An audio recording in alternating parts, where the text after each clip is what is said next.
Bonjour, dans cette petite vidéo, je vais vous montrer une méthode simple pour la décomposition d'un nombre en facteurs de nombres premiers. Donc pour cela, on a besoin de connaître les premiers nombres premiers. Là, je vous ai mis la liste des premiers nombres premiers jusqu'à la 50, c'est-à-dire de 2 jusqu'à 47. Il faut toujours les connaître un petit peu. Et la méthode que je vous donne, on va essayer de décomposer deux exemples d'une manière un petit peu plus simple.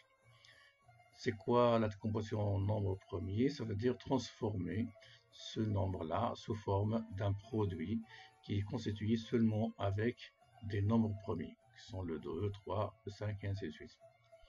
Donc, pour commencer, ici, je veux décomposer le 126. Ce que je vais faire, c'est que je vais ramener le 126 de là et je vais regarder.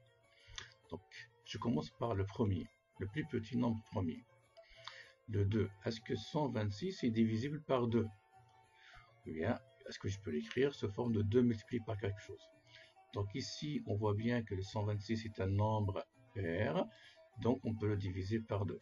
Donc on va faire 126 divisé par 2, ça fait combien? Donc ça nous donnera 63. Donc à ce moment-là, je continue, mais je refais toujours marche arrière, c'est-à-dire que je recommence toujours par le premier, le plus petit. Est-ce que 63 est divisible par 2? Non. Donc à ce moment-là, je monte. Est-ce que 63 est divisé par 3? 3 ici, ça fait 9, donc elle est divisée par 3. Donc je divise par 3. Et 63 divisé par 3, ça fait combien? J'écris le résultat.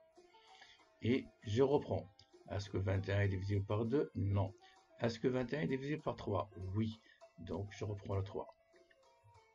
Et 21 divisé par 3, ça fait combien? Ça fait 7. Maintenant, je vais reprendre 7 divisé par 2, c'est pas possible. Divisé par 3, c'est pas possible. Divisé par 5, c'est pas possible.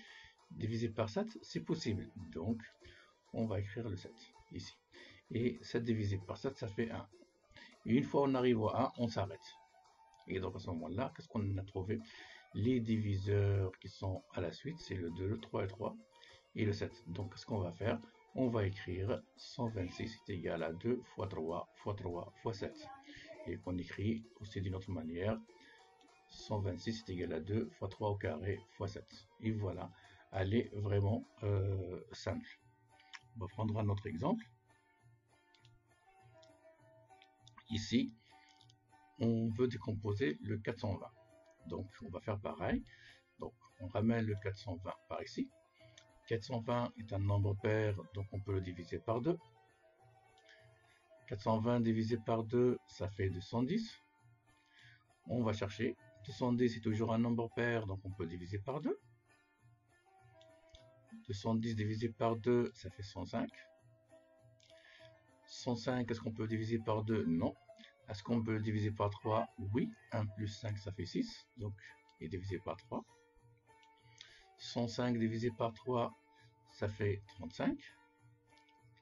Est-ce que 35, on peut le diviser par 2? Non. Est-ce qu'on peut le diviser par 3? Non. Est-ce qu'on peut le diviser par 5? Oui. Donc, on ramène le 5. Et 35 divisé par 5, ça fait combien? Ça fait 7. Et là, comme l'exemple d'avant, 7, on peut le diviser seulement par 7. Et 7 divisé par 7, ça fait 1.